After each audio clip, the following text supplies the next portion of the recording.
आए देखिए, next class में हमने जो पिछली वीडियो देख रखी थी बिहार के संदर्भ में, उस वीडियो में आप लोगों ने देख रखा था कि वास्तव में जो आपकी इसके पहले क्या दिल्ली सल्तनत, हमने आपने मुगल काल स्टार्ट किया था, उस मुगल काल में आपका पूरा का पूरा टोटली दिल्ली सल्तनत हमने समाप्त कर दिया था। आप देखते हैं जो दिल्ली सल्तनत की सत्ता होती है यानी इब्राहिम लोदी की सत्ता होती है, वो आपकी लास्ट की यानी लोधी वंश होता है, वह लोधी वंश की सत्ता समाप्त होती है। चूंकि आप जानते हैं लोधी वंश की सत्ता किस तरीके से समाप्त होगी, चूंकि बाबर से उसका पानीपत का युद्ध होता है 1526 में, पानीपत का प्रथम युद्ध होता है। उस पानीपत के प्रथम युद्ध में कहा जाता है कि वास्तव में इब्राहिम लोदी की हार हो जाती है। हालांकि बाबर के आने से पहले इधर कहा जाता है एक सत्ता समाप्त होती है, यानी आपके कह सकते हैं कि लोधियों की यानी दिल्ली सल्तनत की सत्ता समाप्त होती है। और धीरे धीरे जैसे दिल्ली सल्तनत की सत्ता समाप्त होती जाती है, जैसे दिल्ली में कमजोर होती जाती है, ठीक उसी प्रकार से भारत के अन्य क्षेत्रों में जहां उसकी सत्ता होती है, जिसमें से एक बिहार भी होता है, कहा जाता है वहां भी उसकी सत्ता कम होती जाती है। उसी समय कहा जाता है कि मुगल काल स्टार्ट होने से पहले आप एक वंश देखते हैं अफगान। कहा जाता है कि वास्तव में बिहार में एक आपको अफगान देखने को मिलता है। जो अफगान होता है, उस अफगान में आप किसी और से परिचित नहीं होंगे, आप शेरशाह सूरी से परिचित हों। ये जो शेरशाह सूरी होता है यानी जिसे शेरशाह नाम से जाना जाता है। अब आपका ये जो शेरशाह होता है ये आपका अफगान होता है। ये अफगान कहा जाता है बिहार में इसकी किस तरीके से सत्ता चलती है, चूंकि कहा जाता है जो सासाराम का क्षेत्र होता है, सासाराम के क्षेत्र में कहा जाता है हसन खां सूर जो होते हैं, हसन खां सूर का पुत्र ये होता है। हसन खां सूर कहा जाता है सासाराम में जागीरदार होते हैं। ये जो अफगान है कहा जाता है हसन खां सूर,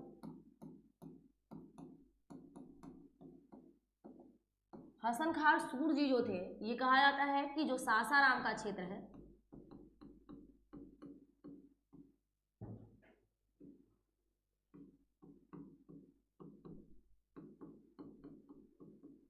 देखिए सासाराम में जागीरदार होते हैं और यही हसन खां सूर का ही पुत्र होते हैं आपका शेरशाह।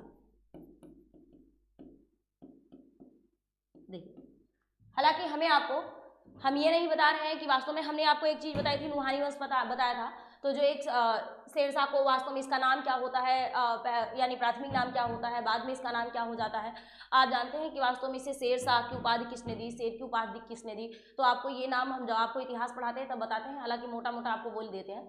आप देखते हैं कहा जाता है एक शेर किसने कहा जाता है अपने तलवार से हत्या कर दी थी, यानी उसकी कहा जाता है उसे मार डाला था। तो जो आपके नुहानी जी होते हैं, कहा जाता है हसन खान नुहानी, इन्हें कहा जाता है शेर नाम से बुलाते हैं, यानी शेरशाह इनका नाम कर देते हैं, यानी कहा जाता है इनको यह उपाधियां मिलती हैं। बाद में कहा जाता है इनका यानी शेरशाह का आपका युद्ध होता है, कहा जाता है हुमायूं से युद्ध होता है, किस तरीके से ये हुमायूं को पराजित करता है, किस तरीके से सत्ता पाता है। हालांकि वो सारी चीजें आपके इतिहास के पॉइंट ऑफ व्यू से बहुत बेहतर है, लेकिन अभी बिहार में केवल और केवल इसके लिए इसके संदर्भ में मात्र 2 बिंदु का उल्लेख आपको मिलता है, क्योंकि आप शेरशाह को पढ़े ही होंगे और तो आपको थोड़ा बहुत पता ही होगा। चूंकि बिहार स्पेशल दे रहे हैं, उसमें बिहार की स्पेशल में आपको 2 पॉइंट पे इस पे बात करनी है कि वास्तव में ये कहा जाता है कि जो हसन खां सूर होते हैं वहाँ बिहार में सासाराम का जो क्षेत्र होता है वहाँ के जागीरदार होते हैं, और जागीरदार होते हैं तो इसी हसन खां सूर का पुत्र कौन होता है, शेरशाह होता है। तब आपसे पूछा जाता है कि वास्तव में शेरशाह की शिक्षा दीक्षा कहाँ से होती है। आप जानते हैं कि जौनपुर का जो क्षेत्र होता है बहुत पहले से सिराजे हिंद नाम से परिचित है। हालांकि आप इतिहास में पढ़ रखे होंगे, जब आप मेडुअल काल पढ़ते हैं उस समय आप फिरोज शाह तुगलक को पढ़ते हैं। जो आपका तुगलक वंश होता है, मैंने आपको पिछली क्लास में भी बता रखा था, जो तुगलक होता है विशेष कल्याणकारी कार्यों को करता है, पूरा का पूरा तुगलक वंश ही कहा जाता है निर्माणकारी कार्यों में संलिप्त रहता है। उसी में फिरोज शाह तुगलक होता है, जिसके काल में आपने देखा कि वास्तव में जो जौनपुर नगर होता है उसको सिराजे हिंद नाम से जाना जाता है, आज भी आप उसी से परिचित है। तो कहा जाता है ये जो देखिए इसका नाम जो होता है शेरशाह का पहले नाम जो था ये फरीद था, ध्यान रखिएगा। जब ये शेर को मार देता है, शेर को मारने के बाद कहा जाता है इसका नाम क्या हो जाता है, शेरशाह होता है। इसको यह उपाधि मिलती है, किसने दिया था, हसन खान नुहानी जी ने इसको कहा जाता है उपाधि दी थी। अब ऐसी स्थिति में कहा जाता है ये जो शेरशाह होता है इसकी शिक्षा दीक्षा कहा जाता है कहाँ मिलती है, इसकी शिक्षा दीक्षा आप बताएंगे, ये शिक्षा दीक्षा लिया जौनपुर से। लेकिन जरूरी नहीं है कि आप जहां से शिक्षा दीक्षा लेते हैं और वहीं रह जाए, ये तो जरूरी नहीं है। कहा जाता है ये शिक्षा दीक्षा अपनी जौनपुर से लेता है, लेकिन बाद में जो इसके पिता की जागीरदारी कहाँ थी, इसके पिता की जागीर सासाराम में थी। कहा जाता है बाद के कालों में हमें आपको देखने को मिलता है कि यह वहां से शिक्षा दीक्षा लेने के बाद उसके उपरांत कहा जाता है यह बिहार में फिर से बिहार के सासाराम में अपने पिता की जागीरों का प्रबंधन करने के लिए चला जाता है। तो आपको बिहार के संदर्भ में और आपके शेरशाह के संदर्भ में यही 2 पॉइंट आपको मिलते हैं कि वास्तव में जो इनका पिता होता है हसन खां सूर जो होता है वो जो बिहार का सासाराम है, सासाराम में जागीरदार होता है। और दूसरी बात, हसन खां सूर के पुत्र जो होते हैं वो फरीद होते हैं। इसी फरीद का नाम कहा जाता है, जो आपके हजरत खान रूहानी जी होते हैं, इसे शेर मारने के कारण कहा जाता है कि इसे यह उपाधि देते हैं, शेरशाह की उपाधि देते हैं। तब आपसे पूछा जाए वास्तविक यानी बचपन का नाम क्या था, तो शेरशाह का आप बचपन का नाम बताएंगे फरीद। तो आप देखेंगे कि वास्तव में पहले इनका पिता की जागीरदारी वहाँ होती, बाद में अपनी शिक्षा दीक्षा ग्रहण करने के बाद कहाँ चले जाते हैं, आप चले जौनपुर से चले जाते हैं फिर से सासाराम, और अपने पिता का कहा जाता है जो उनके द्वारा बसाई गई सारी की सारी प्रणालियाँ होती हैं, उन सभी प्रणालियों का कहा जाता है वो प्रबंधन का कार्य करते हैं। बाद में आपको हिमायूं से किस तरीके से युद्ध होता है और हिमायूं को किस तरीके से पराजित करते हैं, और कहा जाता है कि हुमायूं जब होता है तो किस तरह वो दिल्ली की सत्ता पर, यानी कह सकते हैं कि सत्ताओं पर शेरशाह का अधिकार हो जाता है। और जब आपको अभी मुगल काल पढ़ाएंगे तो उस मुगल काल में एक बार फिर से आपको शेरशाह जी को थोड़ा सा बता देंगे।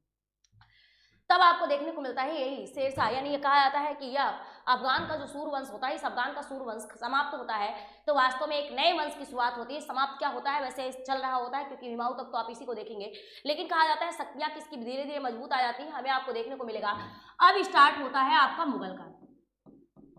देखिए जब हम आप बात करते हैं मुगल काल, देखिए आपको ध्यान से पढ़ना क्या होता है, आप ध्यान से पढ़िएगा दो चीजें। एक तो आपने दिल्ली सल्तनत पढ़ा है, यानी पूरे के पूरे मिडुअल को दो ही भागों में बांट लिया जाता है। एक तो आपका दिल्ली सल्तनत का काल बांटा जाता है, दूसरा आपका कह सकते हैं मुगल काल बांटा जाता है। जब हम आप देखेंगे, क्योंकि हमने आपको पहले से बता रखा कि वास्तव में भारत का क्षेत्र एक ऐसा क्षेत्र रहा, बस चीजों को समझते जाइएगा। हाँ, उम्मीद करते हैं कि हमारी थोड़ी सी स्पीड ज्यादा है, आप लोगों को दिक्कत होगी, लेकिन हाँ एक चीज है कि आप कॉन्सेंट्रेट रहेंगे। अब अगर हम आपको कहानी जैसे पढ़ाएंगे तो आप कहीं और भ्रमित हो जाते हैं, ऐसा हमें भी लगता है कि आप भ्रमित हो जाते हैं, लेकिन अगर ऐसा है कि स्पीड हमारी ज़्यादा है तो हम धीरे धीरे प्रयास करेंगे कि कम कर लें। आइए देखिए, हमने आपको एक चीज़ बताई थी कि भारत का ये जो क्षेत्र हमें आपको देखने को मिलता है, पिछली क्लासों में भी हमने आपको बता रखा था।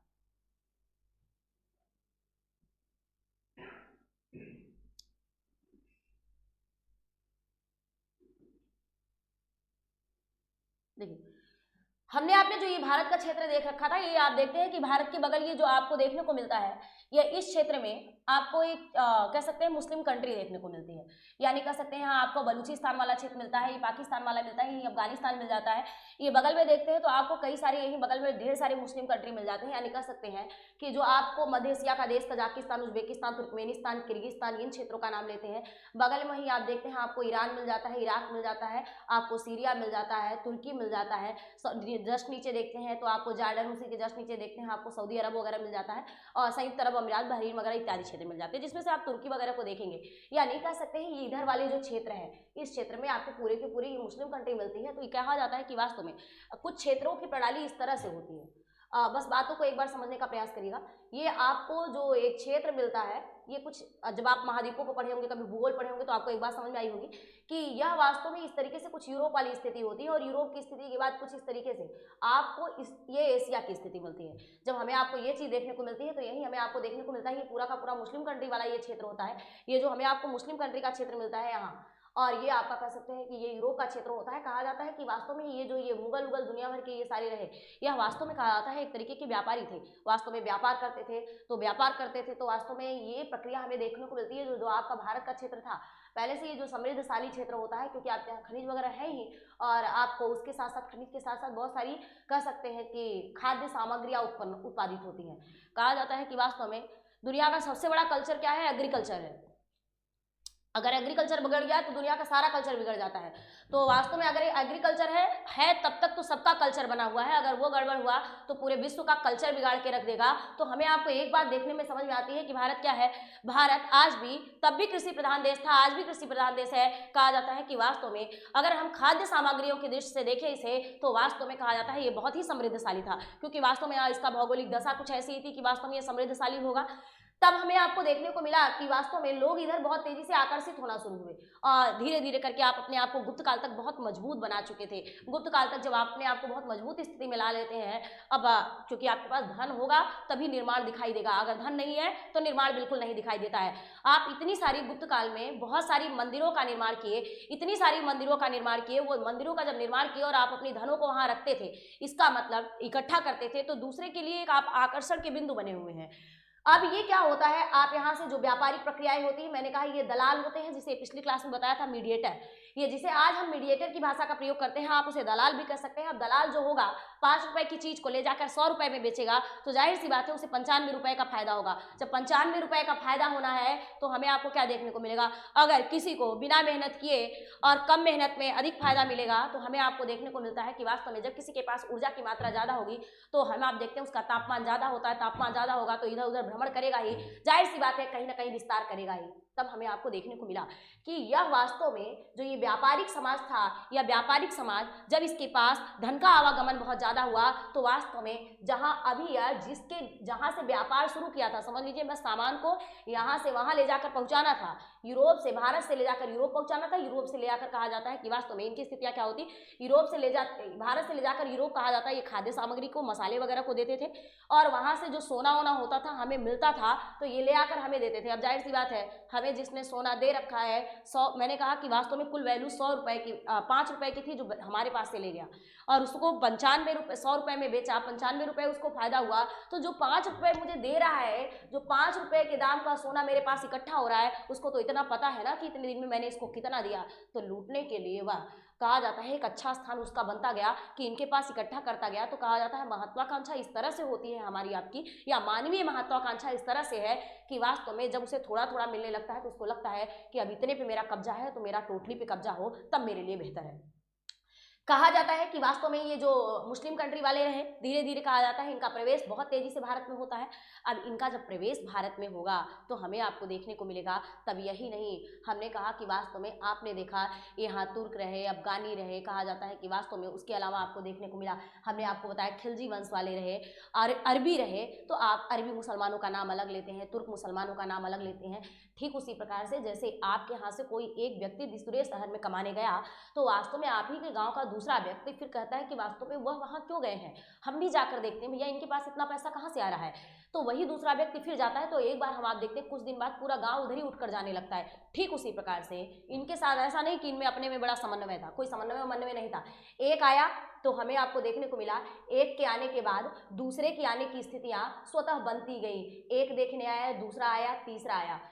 अब कहा जाता है हर व्यक्ति कहा जाता है आया देखने के उद्देश्य से, धीरे धीरे आपके यहाँ देखा कि वास्तव में जब समृद्धशालिता है तो जाहिर सी बात है किसी को आप कब्जे के लिए क्या कर रहे हैं, आप प्रेरित कर रहे हैं। जब आप अपनी चीज़ों को बेहतर ढंग से कहा जाता है बांध कर नहीं रखेंगे, खुला छोड़ देंगे, तो जाहिर सी बात है दूसरा उस पर अधिकार करने का खुद सोच लेगा कि मैं इसे पा जाता तो ज़्यादा बेहतर था। वही स्थितियाँ हुई, कहा जाता है पहले ये मीडिएटर की भूमिका में रहा, बाद में हमें आपको ये देखने को मिला कि वास्तव में ये आया और इसकी सत्ता की प्रणाली अपनी खुद स्वतः आरंभ हो गई। अब क्या करेगा ये, जब आएगा तो ऐसे तो छोड़ेगा नहीं। अब आप जानते हैं ना मीडिएटर है, दलाल है, जो दलाल होगा आप देखते हैं आईएएस अधिकारी इतना कम नहीं कमाएगा, उसका उतना पीए कमा लेता है, क्यों, क्योंकि वो सारा 3-5 करता रहता है।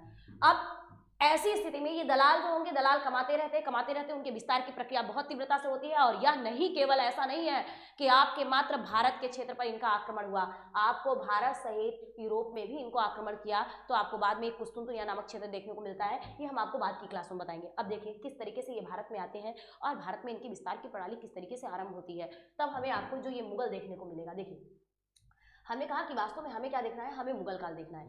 इसी मुगल काल में हमें आपको एक शासक मिलेगा, उसका नाम होगा बाबर। देखिए हम आप बाबर की बात करते हैं तो वास्तव में पूछा जाता है कि जो बाबर होता है, बाबर का टाइम पीरियड हमें आपको कब से कब तक मिल जाता है, आप जानते हैं, क्योंकि हमने आपको बताया पानीपत का युद्ध होता है।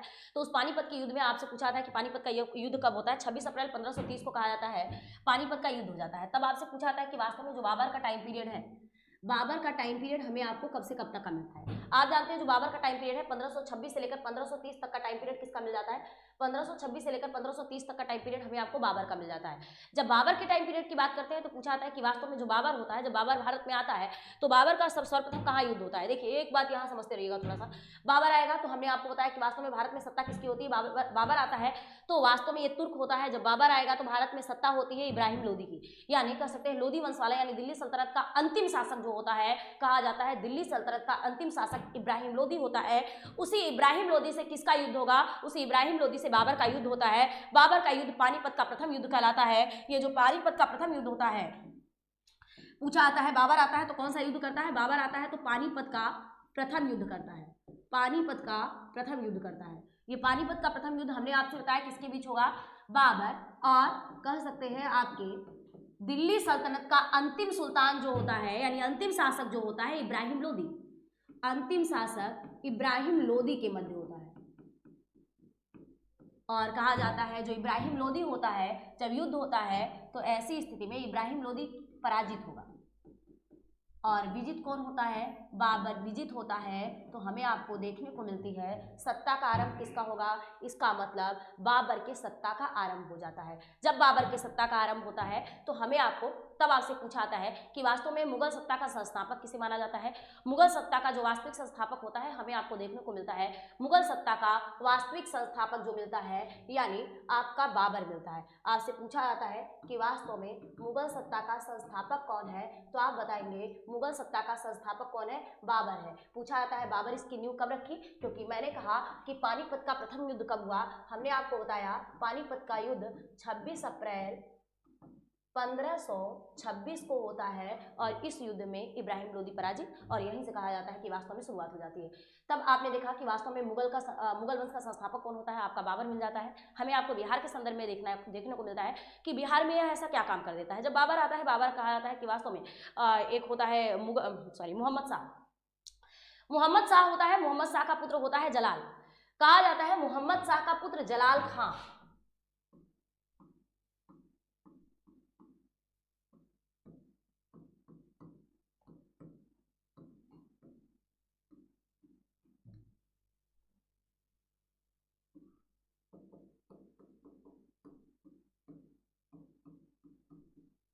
देखिए, आपसे पूछा जाता है कि वास्तव में जो मोहम्मद शाह का पुत्र जलाल खां होता है उससे किस तरीके का संबंध होता है। जब बाबर कहा जाता है कि वास्तव में जीत लेता है तो वास्तव में मुगल सत्ता स्थापित हो जाती है। जब मुगल सत्ता स्थापित होती है, जो ये होता है मोहम्मद शाह का पुत्र जलाल खां, जलाल खां को यह बिहार का प्रशासक नियुक्त करता है।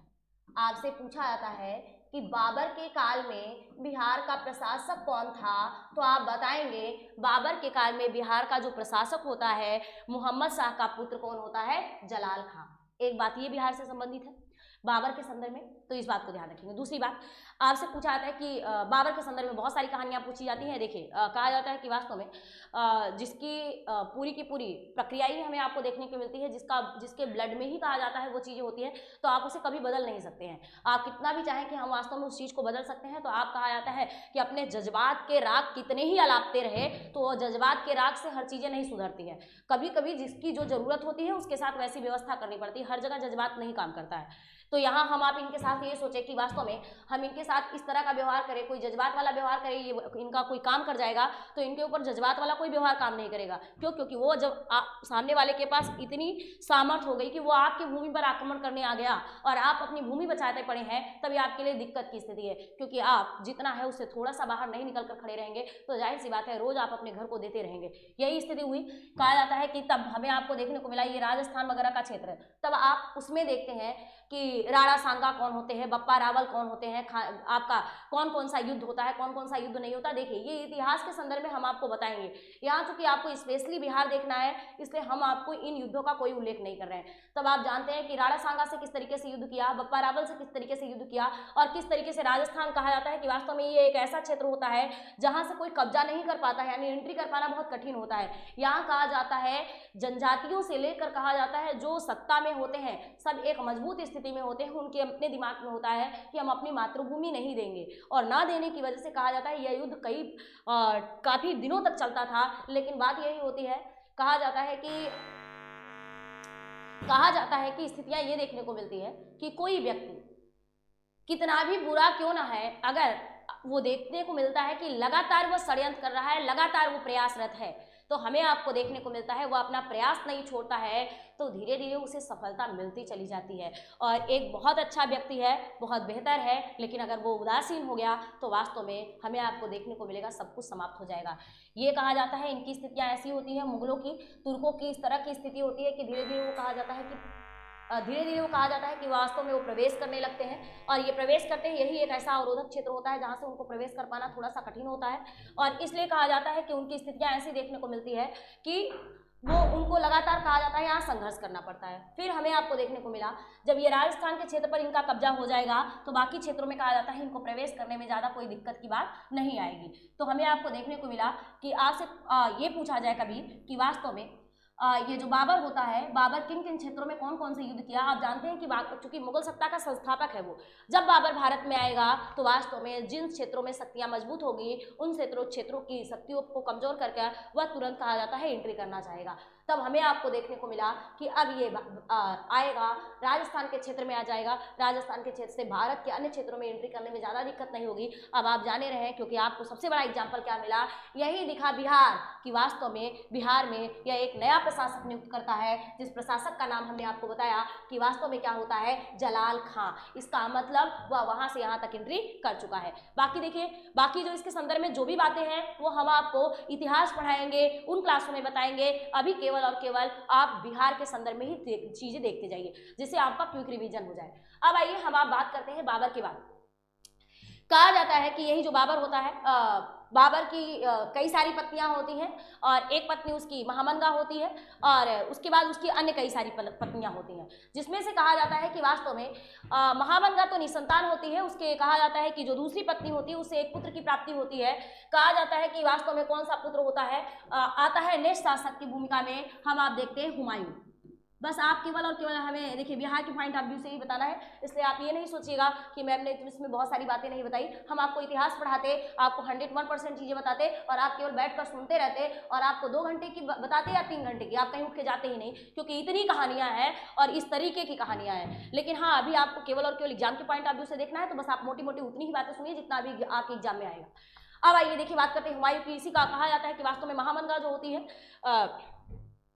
सॉरी हाँ, महामंगा जो होती है वो निसंतान होती है। महामंगा जो होती है वो किसकी पत्नी होती है, बाबर की पत्नी होती है। लेकिन कहा जाता है अन्य पत्नियों से इसके पास पुत्र होते हैं, जिसमें से उसकी एक पत्नी जो एक पत्नी होती है उसका सबसे प्रथम पुत्र कौन होता है, हुमायूं। कहा जाता है न केवल भारत, विश्व के सभी देशों में हम आप देखेंगे कि वास्तव में संतान को लेकर और संतान में पुत्र को लेकर कहा जाता है कि वास्तव में लोगों में एक अलग प्रकार की जिज्ञासा होती है और एक अलग प्रकार की जिज्ञासा है। तब कहा जाता है कि वास्तव में जो पत्नी उसकी निसंतान होती है तो ऐसा नहीं कि वो रिस्पेक्ट नहीं देता होगा, जाहिर सी बात है कि पत्नी है तो रिस्पेक्ट तो मिलती रही होगी। और ऐसी स्थिति में कहा जाता है लेकिन जिसके गर्भ में संतान पल रही है, जाहिर सी बात है लोगों का ध्यान उसकी तरफ ज़्यादा रहेगा। अब ऐसी स्थिति में कहा जाता है कि वास्तव में जब ये हुमायूं नामक पुत्र होता है तो महामंगा को तो ये बहुत अच्छा लगेगा नहीं, बाकी आप समझ ही रहे हैं, और ना महामंगा को हुमायूं कभी अच्छा लगेगा ना हुमायूं को होने वाली संतानें कभी अच्छी लगेंगी। तब जब हुमायूं सत्ता में आता है तो हमें आपको देखने को मिलता है हुमायूं का टाइम पीरियड, क्योंकि हुमायूं का 2 टाइम पीरियड मिलता है। तो आपसे पूछा था ऐसा कौन सा शासक होता है कि वास्तव में जिसने 2 बार सत्ता की। एक तो आपको शेरशाह के संदर्भ में देखने को मिलता है, दूसरा आपको हुमायूं के संदर्भ में। आप और बाकी खिलजी में देखे होंगे तो खिलजी को आपको देखने को मिला होगा। देखिए, जब हुमायूं की बात करते हैं तो हुमायूं का टाइम पीरियड जो हमें आपको देखने को मिलता है, मैंने कहा बाबर का टाइम पीरियड 1526 से लेकर 1530 तक मिलता है। तो हुमायूं का टाइम पीरियड आपसे पूछा आता है कब से कब तक का मिलता है। जो हुमायूं का टाइम पीरियड है ये आपको एक बार इसका टाइम पीरियड मिलता है 1530 से लेकर 1540 तक। कब तक मिलता है, 1530 से लेकर 1540 तक। अब कहा जाता है, ये थोड़ी सी बात सुन लीजिएगा, ये कहा जाता है जो हुमायूं होता है कि यह शासन करना शुरू करता है, सत्ता में आता है, चूंकि कहा जाता है कि इसके बाप द्वारा बसाई गई सत्ता तो होती ही है, और 1 नंबर का ये अफीमची होता है। अब अफीमची होता है, कहा जाता है नशा किसी के अंदर किसी भी प्रकार की हो, कहा जाता है कि आदत होना अच्छी बात है किसी चीज़ की, थोड़ी बहुत होना, लेकिन आप उसकी अधिकता हो जाए तो वो आपके लिए बुरा है। कहा जाता है कि अफीमची था तो जाहिर सी बात है, कहा जाता है कि हमें आपको देखने को मिलेगा इसकी स्थितियां उतनी बेहतर नहीं होंगी। और पहली बात अफीमची है तो अभी कुछ निर्णय लिया, कल कुछ निर्णय लेगा, बोलेगा किसी से कुछ, करेगा कुछ, कहेगा कुछ, ये इसका कंफर्म कभी नहीं हो सकता। तब हमें आपको देखने को मिला जो हुमायूं आता है 1530 से 1540 तक उसकी स्थितियां होती है। और आप शेरशाह को अभी बगल में ही देखे हैं, शेरशाह की स्थिति मजबूत होती जाती है। जो शेरशाह की स्थिति मजबूत होती जाती है तब हमें आपको देखने को मिलता है कि वास्तव में शेरशाह क्या कर लेता है, इसी समय कब्जा कर लेता है। हुमायूं पराजित होता है। हुमायूं जब पराजित होता है तो हुमायूं कहाँ चला जाता है, हुमायूं कहा जाता है घूमते हुए निकल जाता है। अब पूरे विश्व में एक बहुत बड़ी कथा है कि वास्तव में हमें आपको देखने को मिलता है यह अभी जब हार के जाता है तो अविवाहित होता है। अब उसी बाबर की और कई सारी पत्नियां होती हैं, दिलदार अगाची वगैरह, तो उनके पुत्र जो होते हैं हिंदाल वगैरह उनके पुत्र होते हैं। अब हिंदाल पुत्र है तो हिंदाल कहीं ना कहीं हुमायूं का भाई लगेगा, लेकिन यह कहा जाता है सबसे बड़ी संतान होती है, तो ऐसी स्थिति में सत्ता तो हुमायूं को मिली। तो जो हिंदाल होता है, हिंदाल का गुरु होता है, हिंदाल के गुरु के पुत्री से कहा जाता है किसका विवाह हो जाता है, हुमायूं का विवाह कर दिया जाता है। हुमायूं कहा कहा जाता है कि वास्तव में यह अपने निर्वासन काल के दौरान विवाह करता है, अपने निर्वासन काल के दौरान विवाह करता है। जाहिर सी बात है, कहा जाता है कि वास्तव में आप अकेले बिल्कुल कहा जाता है भागते रहेंगे तो आपका इनकाउंटर तो कोई भी कर देगा, अगर गड़बड़ करके जाएंगे तो फिर आपको छोड़ा नहीं जाएगा। लेकिन आपके साथ कोई जुड़ गया तो आपकी कम चिंता, दूसरे को कहा जाता है एक महिला के संदर्भ में अधिक चिंता होती है, तो वास्तव में थोड़ा सा आपका जान बख्श दिया जाता है, क्योंकि अब आप पर कोई ना कोई निर्भर हो चुका होता है और किसी का भविष्य आपसे जुड़ चुका होता है। तब उस टाइम कहा जाता है कि वास्तव में आपके लिए बुरा कर पाना थोड़ा सा कठिन होता है। कहा जाता है हुमायूं अभिमची था तो उसके साथ साथ चालाक भी था। तब एक बात देखने को मिलती है, कहा जाता है वह त्वरित उसी निर्वासन काल के दौरान कहा जाता है कि अपने वही जो उसका भाई लगता है यानी हिंदाल, कहा जाता है हिंदाल के गुरु की पुत्री से कहा जाता है इसका विवाह हो जाता है। अब बात होती है कि हिंदाल के गुरु की पुत्री होती है तो जाहिर सी बात है कि वह स्त्री बहुत ही योग्य होगी। तब हमें आपको देखने को मिलता है हमीदा बानो बेगम से उनका विवाह होता है और ऐसी स्थिति में कहा जाता है कि वह थोड़ा सा बेहतर भी होती है। और कहा जाता है कि यही हुमायूं 1532 में कहा जाता है कि अब देखिए 30 में ये आ जाएगा तो 1532 में 30 से इसको सत्ता मिल जाती है, 30 से इसको सत्ता मिल जाती है तो 1532 में देखिए आपसे पूछा जाता है कि वास्तव में हुमायूं चुनार के दुर्ग पर पहली बार आक्रमण कब किया। आपको उम्मीद होगी चुनार कहाँ है, ये बात आप समझ रहे होंगे, यूपी बिहार कहाँ है बगल में, आपको समझ में आ रहा है।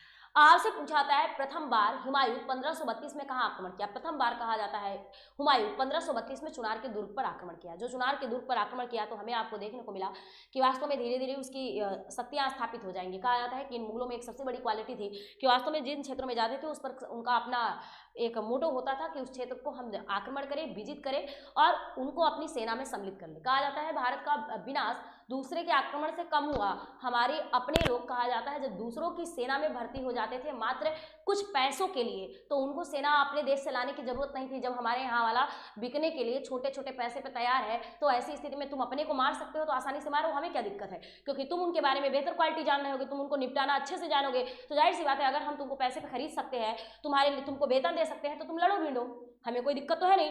हमें आपको देखने को मिला गजनी से लेकर पूरा का पूरा वास्तव में ये सब कहा जाता है कि वास्तव में तभी जीत पाए, अन्यथा हमें आपको हरा पाना इतना आसान थोड़ी ना था। किसी की रणभूमि में आना, किसी के घर में आना और उसके बारे में जानना इतना आसान नहीं होता। आप कई वर्ष तक किसी के बारे में नहीं जान पाते, उसके साथ रहते हैं। आप सोचिए आप अपने माता पिता के बारे में पूर्णतः नहीं जान पाते हैं, आप 20, 21, 22, 23, 24 साल के होते हैं, उसके बाद आप कहाँ कहाँ आपका मन भटकने लगता है, आपको पता ही नहीं चलता है। जब आप अपने माता पिता के बारे में कंफर्म नहीं होते कि उन्हें क्या अच्छा लगता है, क्या बुरा लगता है, उनकी रणनीति क्या है क्या नहीं है, तब आप सोचिए कि वास्तव में आपके बारे में भला कोई दूसरे देश वाला कितना रीड कर पाएगा, जब तक कि आपके अपने उन्हें आपके क्वालिटी के बारे में बेहतर ना बताएं और आपके वीक पॉइंट के बारे में बेहतर तरीके से ना बताएं। और वो आपके ऊपर थोड़ी ना वार करते थे, जिनको आपके लोगों को अपने साथ लेते थे वेतन पर और फिर वही आपके ऊपर आक्रमण अच्छा तरीके से करते थे, हालांकि ये नेतृत्वकर्ता में थे। तब हमें आपको देखने को मिला कि हमने एक चीज बताई थी कि बिहार में नुहानी वंश था। आपको जब क्षेत्रीय राजवंश बताया तो उस क्षेत्रीय राजवंश में हमने आपको बताया था नुहानी। तब हमें आपको देखने को मिलता है कि ये जो हुमायूं होता है बिहार में नुहानुओं की सत्ता पर कहा जाता है कि सत्ता का अंत तब प्रारंभ हुआ माना जाता है कि जब वास्तव में 1532 में दोहरा सराय नामक एक स्थान होता है। 1532 में दोहरा सराय में कहा जाता है अफगानों को पराजित किया कहा जाता है। चूंकि अब देखिए नुहानी में किसकी सत्ता होगी, नुहानी जो वंश था हमने आपको बताया कि वास्तव में जो शेरशाह सूरी था धीरे धीरे इनकी सत्ता कमजोर कर देता है, यानी शेरशाह जो होता है वो अफगान होता है। शेरशाह अफगान होता है तो वास्तव में नुहानी वंश पर कब्जा किसका है, अफगानियों का कब्जा है। अफगानियों का कब्जा है, इसका मतलब कहा जाता है जब दोहरा सराय पर ये आक्रमण करता है, एक स्थल का नाम है वहाँ दोहरा सराय पर आक्रमण करता है, यहीं से कहा जाता है कि वास्तव में बिहार में कहा जाता है कि जो नुहानी होता है, नुहानी पर आक्रमण करने से नुहानियों की सत्ता बिल्कुल कहा जाता है समाप्त हो जाती है। मैंने कहा वहाँ नुहानियों पर किसकी सत्ता होती है, अफगानों की सत्ता थी। तब हमें आपको देखने को मिला कि इन स्थितियों के बाद तब एक टाइम पीरियड मिलता है 1530 से 1540 तक। देखिए क्या होता है, अब अफगानों से जाहिर सी बात है इनका युद्ध होगा। एक बार ये 1530 से 40 के बीच, 40 में कहा जाता है इसको निर्वासन दे दिया जाता है। मैंने कहा फिर ये विवाह कर लेता है, बहुत चालाक होता है, विवाह करता है कि वास्तव में लोग मुझे छोड़ देंगे विवाह के नाम पर, स्त्री के नाम पर। अब कहा जाता है ना कि जो कायर टाइप के पुरुष होते हैं, जब वो किसी का सहारा नहीं ले पाते हैं तो किसको हम देखते हैं आड़ में किसको रखते हैं, स्त्री को रखते हैं। तब ऐसी स्थिति में क्या है कि वह वास्तव में थोड़ी सी योग्य भी थी, तो हमें आपको देखने को मिलता है उसकी सहायक की भूमिका में होती है। तब कहा जाता है उसी निर्वासन काल के दौरान वह आमेर के राजा बिरसाल के महल में कहा जाता है यह शरण लेता है। अब देखिए हमारे यहाँ यह हुमायूं खुद आक्रमणकारी है और शेरशाह इसको भगा रहा है, तो हम आप क्या कहते हैं, वास्तव में हमारे यहाँ सनातन धर्म से, या फिर आप अपने धर्म को मानते हैं, जिन भी धर्मों को मानते हैं, तो आप ये कहते हैं कि वास्तव में हमारे यहाँ कोई शरण लेने आया है तो क्या दूसरे की मजाल नहीं है कि वह उसका बाल बांका कर सके। अब क्या हुआ, जब आमेर के राजा बिरसाल के महल में कहा जाता है यह शरण लेने जाते हैं, तो ऐसी स्थिति में जाहिर सी बात है अब दूसरे से आप किसी को शरण देंगे तो दूसरे से आप युद्ध मोल ले रहे हैं। अब कहा जाता है ये हुमायूं को शरण देते हैं, उसी में कहा जाता है कि वास्तव में चूंकि वह विवाह करके आया होता है, अब वास्तव में किसी स्त्री को आप छोड़ नहीं देंगे। हमारा समाज कहीं ना कहीं इस संदर्भ में हमें आपको देखने को मिलता है कि किसी स्त्री की अस्मिता भंग ना हो जाए, इसलिए तो बिल्कुल ही शरण देना है। तब हमने आपने देखा कि उस स्त्री और उनको दोनों को कहा जाता है शरण दिया जाता है, और इसके गर्भ में एक संतान पलती है, उसका नाम होता है अकबर। कहा जाता है राणा बिरसाल के महल में इसने एक बच्चे को जन्म दिया, हमीदा बानो बेगम और हुमायूं। कहा जाता है उसका नाम क्या होता है, अकबर होता है। अकबर को जन्म दे देते हैं उसी राणा बिरसाल के महल में। कहा जाता है उसी समय कहा जाता है ये जो हुमायूं होता है, यह हुमायूं ईरानियों के संपर्क में आता है, और उसी ईरानियों के संपर्क के साथ साथ कहा जाता है इसको कौन मिलते हैं, बैरम खां मिल जाते हैं। कहा जाता है बैरम खां को मिलता है, ये खुद अफीमची होता है, सोचिए, लेकिन व्यक्ति की परख ठीक ठाक थी। कहा जाता है कि वास्तव में बैरम खां की सहायता से और ईरानियों की सहायता से कहा जाता है दोबारा ये आक्रमण करता है। अब कहा जाता है कि वास्तव में इसकी सत्ता फिर से इसे मिलने लगती है।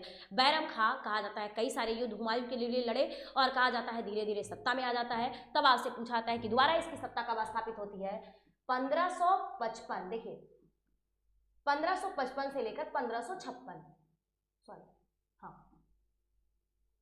देखिए 1555 से लेकर 1500 हमें आपको 56 तक मिलता है किसकी, दोबारा हुमायूं की सत्ता। तब आपसे पूछा जाता है कि वास्तव में कौन सा ऐसा मुगल शासक होता है जो 2 बार सत्ता में रहता है, तो आप बताते हैं हुमायूं एक ऐसा शासक होता है जो 2 बार कहा जाता है सत्ता में रहता है, एक बार 1530 से लेकर 40 तक, दूसरा 1555 से लेकर 1556 तक। हमने आपको कहा कि वास्तव में अब इसी समय कहा जाता है कि बैरम खां को संरक्षक बनाएगा। किसका संरक्षक बनाता है, बैरम खां को अकबर का संरक्षक बनाता है।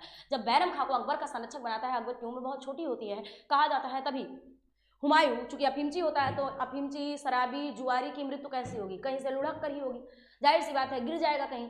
कहा जाता है कि वास्तव में इसकी सीढ़ियों से लुढ़क कर, पुस्तकालय की सीढ़ियों से लुढ़क कर इसकी मृत्यु हो जाती है, लुढ़क कर गिर जाता है, उसी कारण कहा जाता है हुमायूं की मृत्यु हो जाती है। तो आपको कुछ भी ना याद रहे, बस इतना याद रहे, अफीमची हो, शराबी हो, गांजा पीने वाला हो, कैसा भी हो, यानी नशेड़ी होगा, तो जाहिर सी बात है वो खुद को संभाल नहीं पाएगा, कहीं ना कहीं लुढ़केगा। तो बस इतना ध्यान रखिएगा, हुमायूं कहा जाता था कि सीढ़ियों से, पुस्तकालय की सीढ़ियों से लुढ़क कर कहा जाता है गिर जाता है और उसकी मृत्यु हो जाती है। हाँ, एक चीज़ आपसे हुमायूं के संदर्भ में और पूछा जाता है बस थोड़ा सा, कि वास्तव में कि क्या इसको ज्योतिष में रुचि थी क्या, या कहा जाता है ज्योतिष विद्या को मानता था, और कहा जाता है कि अलग अलग दिनों में अलग अलग वस्त्रों को धारण करता था।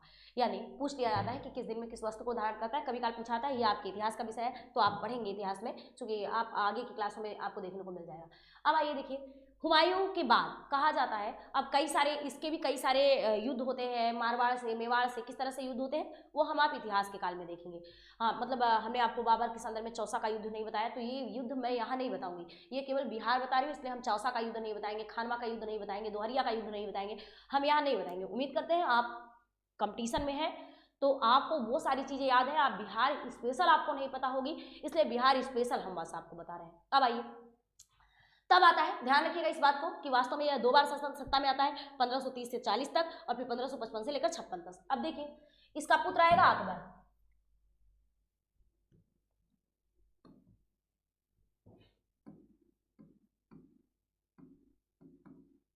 देखिए जब हम आप बात करते हैं इसके पुत्र अकबर की, तो पूछा जाता है जो अकबर होता है, अकबर का टाइम पीरियड कब से कब तक मिलता है, हमें आपको जो अकबर का टाइम पीरियड मिलता है नियर अबाउट कहा जाता है 1556 से लेकर, आप देखते हैं इसके पिता की मृत्यु हो जाती है 1556 से लेकर 1605 तक का टाइम पीरियड जो मिलेगा, 1556 से लेकर 1605 तक का टाइम पीरियड हमें आपको मिल जाता है अकबर का। जो अकबर होता है, अकबर सत्ता में आता है, कहा जाता है बहुत छोटी सी उम्र में, कहा जाता है कि बैरम खां इसका संरक्षक होता है। बैरम खां संरक्षक होता है, एक कहा जाता है कि बीच में एक हेमू नामक एक शासक आ जाता है, यही अफगानों की सत्ता होती है, उसी समय कहा जाता है कि वास्तव में वह सड़क पर, यानी कह सकते हैं कि नमक बेचा करता था हेमू। कहा जाता है एक बनिया होता है हेमू, और कहा जाता है रेवाड़ियों की सड़क पर कहा जाता है कि वह नमक बेचा करता था। जब वह नमक बेचा करता था तब ऐसी स्थिति में कहा जाता है कि मापतौल पहली बार कहा जाता है कि इस अफगानों के अंतर्गत वहीं से आया था और वह मापतौल की प्रक्रिया कर रहा था, उसको मापतौल का अधिकारी बना दिया गया था। उसके बाद कहा जाता है कि जो हेमू होता है, हेमू की योग्यता से प्रभावित होकर कहा जाता है जो अफगानी होते हैं वह वास्तव में उसे शासक की भूमिका में धीरे धीरे ले आते हैं। हमें आपको देखने को मिलता है अंतिम हिंदू सम्राट कौन होता है? अंतिम हिंदू सम्राट हेमू होता है, जिस हेमू की हत्या कौन कर देता है? अकबर कर देता है। तब आपसे पूछाता है कि अकबर सत्ता में कब आता है? हेमू इसी समय दिल्ली की सत्ता पर, चूंकि अफीमची तो है ये आप देख ही रहे हैं, दिल्ली की सत्ता पर कौन बैठा होता है? दिल्ली की सत्ता पर हेमू बैठा होता है। दिल्ली की सत्ता पर जब हेमू बैठा होता है तो हेमू की हत्या कौन कर देता है? अकबर कर देता है। कहा जाता है चूंकि अकबर अपने हाथों से हेमू की हत्या किया था, कहा जाता है उसका सर धड़ से अलग कर देता है अकबर, इसलिए कहा जाता है उसका वास्तव में कॉन्फिडेंस लेवल और बढ़ जाता है। जब कॉन्फिडेंस लेवल बढ़ जाता है तो वह दिल्ली की सत्ता को प्राप्त कर लेता है, क्योंकि हमें आपको देखने को मिला था कि हिमायू दिल्ली की सत्ता खो देता है और हेमू कहा जाता है वहाँ का शासक बन जाता है। अब कहा जाता है कि महामनगा, आप देख ही रहे हैं महामनगा, मैंने कहा कि वो बाबर की पत्नी थी, बाबर की दूसरी पत्नी से प्रथम पुत्र हिमायू हुआ था। तो वास्तव में जो स्थान बाबर की प्रथम पत्नी महामनगा को मिलना चाहिए था वो स्थान तो कभी महामनगा प्राप्त नहीं कर पाएगी, क्योंकि हमने कहा कि वास्तव में पूरे विश्व का एक बहुत बड़ा चक्र गड़बड़ है कि जिसके गर्भ में संतान पल रही है, लोगों का उस स्त्री के प्रति जाहिर सी बात है अपने वंशावली के प्रति बहुत लगाव हो जाता है यहाँ, कि वास्तव में सामने वाला वो मेरे वंश को दे रहा है, मेरा वालिद दे रहा है, तो मेरी कह सकते हैं औलाद दे रहा है। तो इस तरह की स्थितियाँ कहा जाता है एक मनोवैज्ञानिक उन पर असर पड़ने लगता है। तो महामनगा अब जब वो जिन चीज़ों को खो चुकी है, महामनगा को ना तो हुमायूं को भी अच्छा लगेगा और ना ही अकबर अच्छा लगेगा, वह वास्तव में वह उसकी जड़ें हमेशा खत्म करने के चक्कर में लगी रहेगी। इसीलिए कहा जाता है महामनगा बहुत ही कूटनीतिक स्त्री होती है, चीते की तरह चालाक होती है वास्तव में, जो हालांकि वह निसंतान थी, या नहीं कहा जाता है जो अपने बच्चे को जन्म देकर भी अपने बच्चे को खा जाए, वैसे टाइप के लोग थे। कहा जाता है महामनगा ये नहीं चाहती थी कभी हुमायूं रहे और कभी अकबर रहे, क्योंकि हालांकि उसे दिक्कत होती थी इन चीज़ों से, उसकी पीढ़ियाँ ही समाप्त करने पे लगी थी। लेकिन कहा जाता है कि कालखंडों को कौन जानता है कि कब आगे क्या होना है। हो सकता है गलती मात्र से आप किसी को क्या कर रहे हैं और बेहतर बना रहे हैं, आपको पता नहीं चलता है कि वास्तव में आपका विरोध उसे कितना बेहतर बनाता जा रहा है। कहा जाता है कि महामनगा द्वारा अकबर के हृदय में जो पाली गई विचारधारा थी, महामनगा जो कि हिमायू अफीमची था, उसको वास्तव में हिमायू के अंदर तो कभी था ही नहीं कि पूरे हिंदुस्तान पर हम कब्जा कर लेंगे, लेकिन महामनगा अकबर को लगातार प्रयास करती रही और लगातार बताती रही कि आपके अब्बा जान क्या चाहते थे, आपके अब्बा जान यही चाहते थे कि पूरे के पूरे भारत पर किसका कब्जा हो, पूरे के पूरे हिंदुस्तान पर उनका कब्जा हो, जो कि हिमायू का ऐसा कोई मतलब ही नहीं था, वो तो पहले दाएं बाएं ही रहता था। लेकिन कहा जाता था कि अकबर के मन में ये बात हमेशा डालती गई और उसने ये कहा कि वास्तव में ये वाला जो क्षेत्र है, इस क्षेत्र में सबसे ज़्यादा आज तक भारत पर कब्जा करने में अगर कोई क्षेत्र रोड़ा बना तो वह क्षेत्र केवल और केवल एक जो रहा ये राजस्थान का क्षेत्र रहा। इस राजस्थान में जो आपको मेवाड़ वगैरह का क्षेत्र मिलता है, यह क्षेत्र एक ऐसा क्षेत्र था जहाँ वास्तव में कब्जा, यहाँ से एंट्री कर पाओगे तब तो तुम कब्जा करोगे, एंट्री नहीं करने पड़ेंगे कर पाओगे। वो बताती थी कि वास्तव में ये क्या है, ये बहुत जुझारू टाइप के लोग हैं और वास्तव में अपनी रियाया के लिए कुछ भी कर सकते हैं। जब अपनी रियाया के लिए कुछ भी कर सकते हैं, कहा जाता था कि वह हेमू की ही हत्या करके आया था, तो वास्तव में जान रहे हैं कि वास्तव में उसका आत्मबल अपने आप में बहुत बढ़ा होगा। जब उसका आत्मबल बढ़ा होगा तब ऐसी स्थिति में उसको ऐसा लगेगा कि मैं कुछ भी कर सकता हूँ, ये ऐसा कौन सा क्षेत्र है जिस पर मैं कब्जा नहीं कर पा रहा हूँ। उसने बताया कि वास्तव में राणा सांगा और बाबर का भी युद्ध हुआ था, उसमें भी बाबर कई बार हारा था, जब राणा सांगा अपना एक हाथ, एक आंख, एक पैर खो चुके होते हैं। कहा जाता है यहाँ कहा जाता है कि भारत के संदर्भ में ये राजस्थान एक ऐसी धरती मिलती है जहाँ कहा जाता है, चाहे वो खिलजियों के काल से हम आप देखें, अलाउद्दीन खिलजी के काल से, चाहे कह सकते हैं कि वर्तमान में स्थितियों में अगर हम आप देखने की बात करें और आज भी अगर कहा जाता है कि मुगलों के कालों में भी हम आप देखने की बात करें, तब हमें आपको एक चीज़ देखने को मिली थी कि यह एक ऐसा क्षेत्र था कि वहाँ यहाँ के लोग ऐसे थे कि सर से धड़ अलग हो जाता था, लेकिन कहा जाता था उनका धड़ लड़ता रहता था युद्ध, और ऐसे लोग होते थे। कहा जाता था बार बार वो महामनगा कहती थी कि यहाँ वो बप्पा रावल जितना बाबर के बारे में ना बताए, वो बप्पा रावल, और कहा जाता है कि वास्तव में राणा सांगा के बारे में उतनी ज़्यादा चर्चा करे। तब हमें आपको देखने को मिला कि अकबर के मन में एक भावना पैदा हुई कि वास्तव में यह ऐसा कौन सा क्षेत्र है जो मैं नहीं विजिट कर सकता। कहा जाता है उस टाइम सत्ता में उन क्षेत्रों में दूसरे की सत्ता होती है, यानी कह सकते हैं राणा उदय सिंह की सत्ता होती है, और धीरे धीरे कहा जाता है कि ऐसा नहीं कि पूरा मुगल ही होता है सत्ता में। अब आप जान रहे हैं अफगान आए, तुर्की आए, कहा जाता है कि और बाकी अन्य आ रखे हैं। तो ये सारे छोटी छोटी सत्ता अलग अलग क्षेत्रों में अलग अलग लोगों की होगी, ये नहीं कि पूरी सत्ता ही समाप्त हो चुकी है। अब क्या करेगा, ये अकबर के अंदर ये विचार पैदा हो गया कि उसके अब्बा जान ये चाहते थे कि पूरे हिंदुस्तान पर किसकी सत्ता हो, हमारी सत्ता हो। कहा जाता है कि अकबर धीरे धीरे उसके लिए प्रयासरत होने लगेगा। तब हमें आपको देखने को मिला कि अकबर आता तो कब है, 1556 से 1605 तक उसका शासन होता है। लेकिन अब इसका बिहार में क्या संबंध होता है, पूरे भारत से इसका कोई लेना देना आपका नहीं है। अभी आप बिहार के संदर्भ में सीधे देखेंगे कि अकबर क्या था, क्या नहीं था, कैसा था, तो वो चीज़ें हम बाद में देखेंगे। अभी फिलहाल केवल बिहार के संदर्भ में देखेंगे। तब हमें आपको देखने को मिलता है 56 से लेकर 1605 तक का टाइम पीरियड होता है। इसी टाइम पीरियड में बिहार पर अकबर ने 1574 में आक्रमण किया। आपसे पूछा जाता है बिहार पर अकबर ने आक्रमण कब किया। बिहार पर आक्रमण किया इसने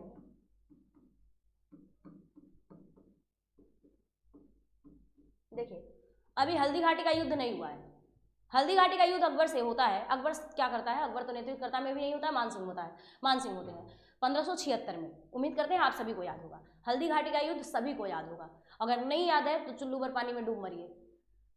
हाँ, आइए देखिए, बात करते हैं बिहार पर। कहा जाता है कि वास्तव में हमने कहा 1574 में आक्रमण होता है, और कहा जाता है कि वास्तव में वही एक क्षेत्र ऐसा होता है, मेवाड़ के क्षेत्र पर उसको कब्जा कर पाना बहुत कठिन था। तो वास्तव में वो सारे क्षेत्रों पर धीरे धीरे कब्जा करता गया। अंतुगत्वा कहा जाता है 76 में वो हल्दी घाटी पर कब्जा कर पाता है। उसी के दौरान हल्दी घाटी याद रहेगा तो आपको ये याद रहेगा, जाहिर सी बात है। 1574 में ये बिहार पर आक्रमण करता है। जब 1574 में बिहार पर आक्रमण करता है तो इसी समय कहा जाता है यहाँ का शासक कौन होता है, यहाँ का शासक होता है, आपसे पूछा जाता है कौन शासक था, यहाँ का शासक था दाऊद खां। आपसे पूछा जाता है बिहार का शासक उस टाइम कौन होता है, बिहार का शासक था दाऊद खां। कहा जाता है बिहार पर यह आक्रमण करता है, 1574 में आक्रमण करेगा। आप जानते हैं धीरे धीरे इसके पास सेना अधिक होती जाएगी, सेना अधिक होती जाएगी तो इसके पास संख्या अधिक होती जाएगी, बल अधिक होता जाएगा। तो कहा जाता है कि यह दमन करने में बहुत आगे था, और यानी कह सकते हैं सबको अपने अंडर में कर लेता। तब हमें आपको देखने को मिलता है कि इस युद्ध में कहा जाता है कि हार जाते हैं। फिर 12 मार्च इस युद्ध में जाहिर सी बात है इस पर कब्जा कर लेगा। फिर हमें आपको देखने को मिलेगा एक स्थिति आती है 12 मार्च 1576 की। आपसे पूछा जाता है यह घटनाक्रम क्या होता है। जब 12 मार्च 1576 की स्थिति हम आप देखते हैं, वास्तव में एक अकबर जो होता है उसके पास नवरत्न होते हैं। जैसे हमने आपको किसको बता रखा था, गुप्त काल में चंद्रगुप्त द्वितीय को बता रखा था, ठीक उसी प्रकार से अकबर के पास भी नवरत्न होते हैं।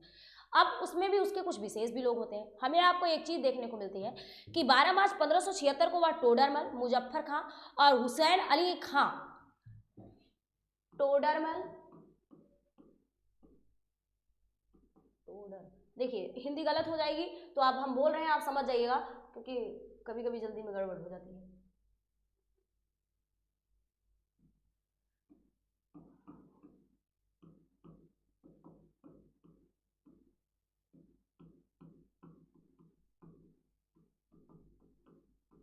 देखिए मैंने कहा कि वास्तव में बिहार का प्रशासक कौन था, दाऊद खां था। इसी समय हमें आपको देखने को मिलेगा कि जो आपका टोडरमल होते हैं हुसैन अली खां होते हैं। टोडरमल हुसैन अली खां के साथ साथ एक दाऊद होते हैं। कहा जाता है कि इन तीनों ने मिलकर कहा जाता है कि वास्तव में उनको पराजित किया। पराजित करने के बाद कहा जाता है कि अभी अभी हमें आपको देखने को मिला जो बिहार था, बिहार पर इनका कब्जा था। बिहार के जस्ट ही बगल आप देखते हैं कि वास्तव में ये बिहार के जस्ट बगल ये आपको बंगाल वाला क्षेत्र लग रहा है। जब ये बिहार के जस्ट बगल ये बंगाल वाला क्षेत्र लगता है तो कहा जाता है धीरे धीरे कहा जाता है बिहार और बंगाल दोनों पर कब्जा होने लगता है। अब देखिए चूंकि वह एक क्षेत्र उसको शासन करना है, तब हमें आपको देखने को मिला 76 में कहा जाता है बिहार और बंगाल पर इसका कब्जा हो जाता है। और कब्जा देखिए एक चीज अकबर में क्या थी, अकबर क्या था, नेतृत्वकर्ता की भूमिका में था।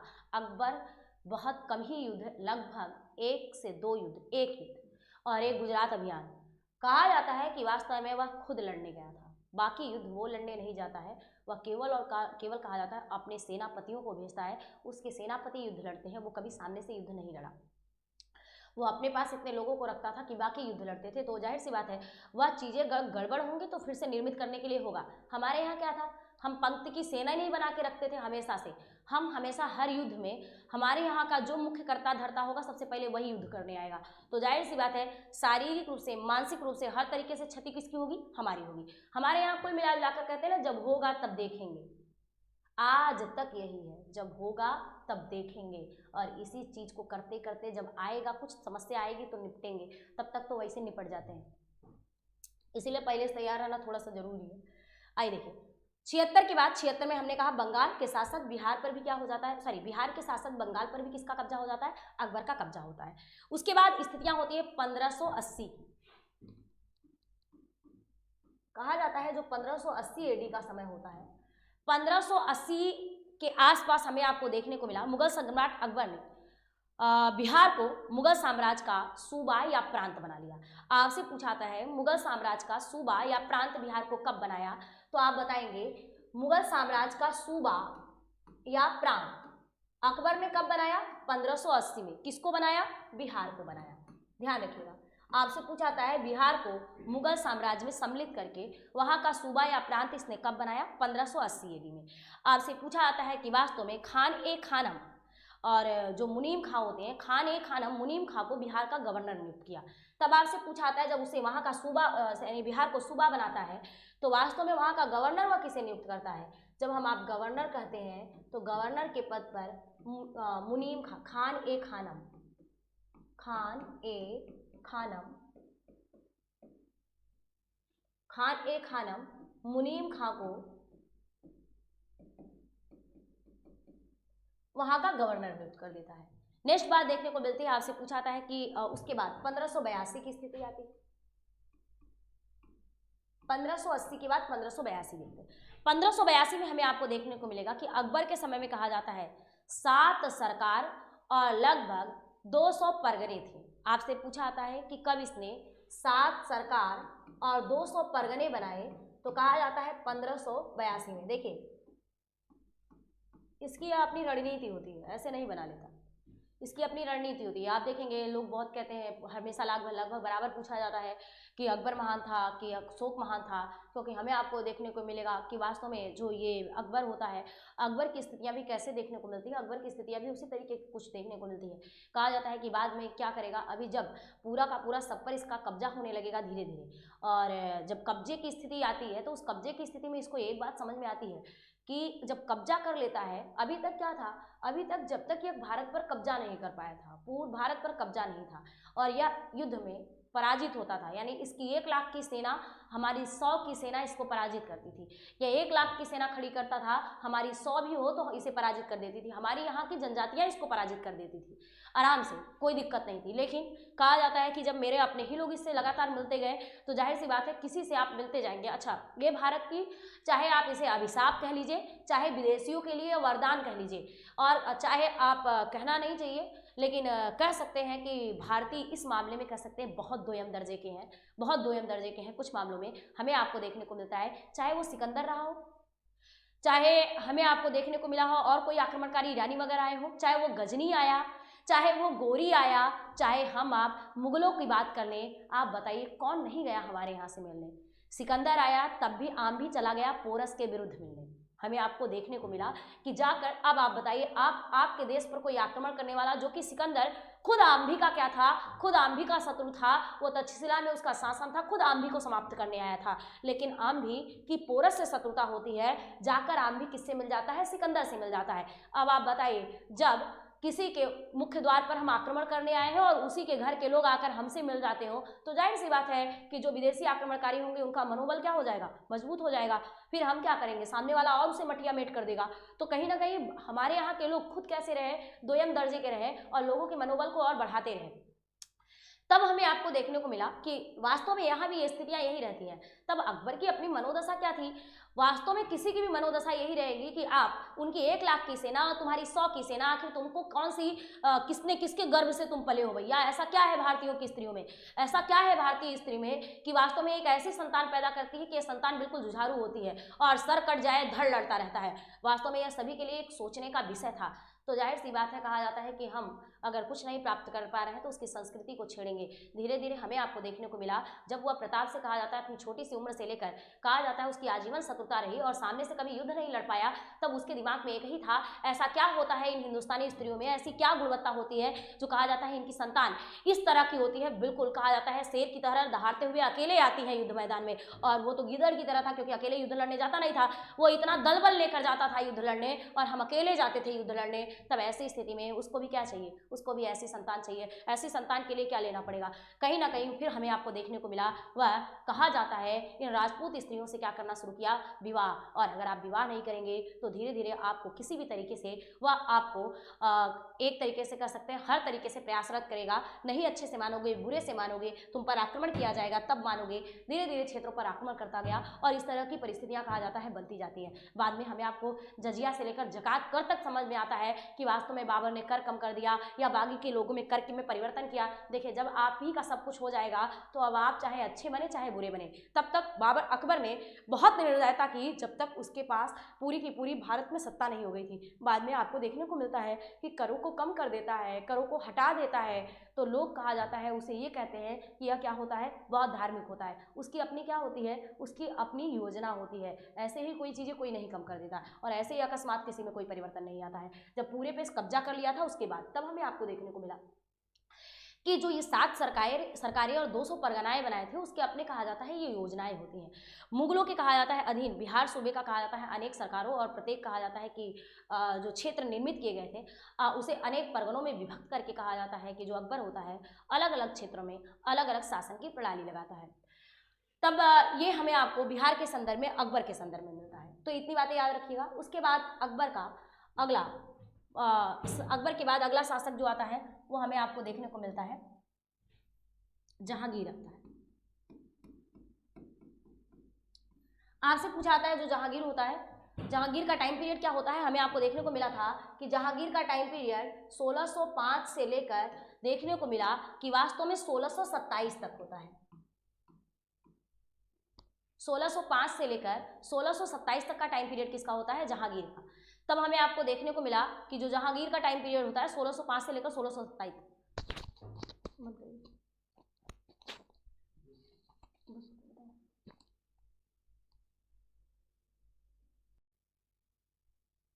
आइए देखिए, हम आप देखेंगे कि अकबर ने वास्तव में कौन कौन से सूबेदार नियुक्त किए और बिहार के संदर्भ में हमें आपको कुछ सूबेदार देखना है। तो हमें आपको देखने को मिलता है जो अकबर के सूबेदार थे पूछा आता है कितने, अकबरकालीन सूबेदारों को पूछा आता है कौन कौन से सूबेदार थे। तब हमें आपको देखने को मिलता है एक सूबेदार जो आपको मिलता है खान ए खानम मुनीम खां। आपसे पूछा आता है खान ए खानम मुनीम खां का संबंध किससे है, तो आप बताएंगे ये अकबरकालीन सूबेदार था।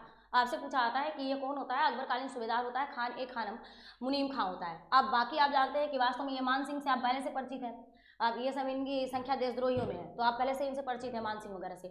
तो मान सिंह भी क्या होते हैं, अकबर के बहुत निकटस्थ होते हैं और ऐसी स्थिति में अकबर के नवरत्नों में भी ये सम्मिलित होते हैं और अकबर क्या बनाया होता है, इनको सूबेदार बनाया होता है।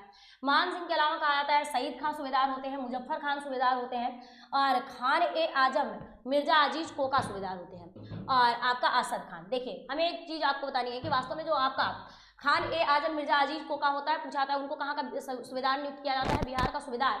आपके खान ए आजम मिर्जा अजीज कोका को बिहार का सूबेदार नियुक्त किया जाता है। इसके बाद कहा जाता है जो बिहार का सूबेदार बनते हैं उसके बाद खान ए अजीम मिर्जा के बाद आपके असद खान बिहार के सूबेदार बनते हैं और इसी असद खान को कहा जाता है इस पद से हटाकर कहा जाता है किसको, वहाँ का गवर्नर नियुक्त किया जाता है।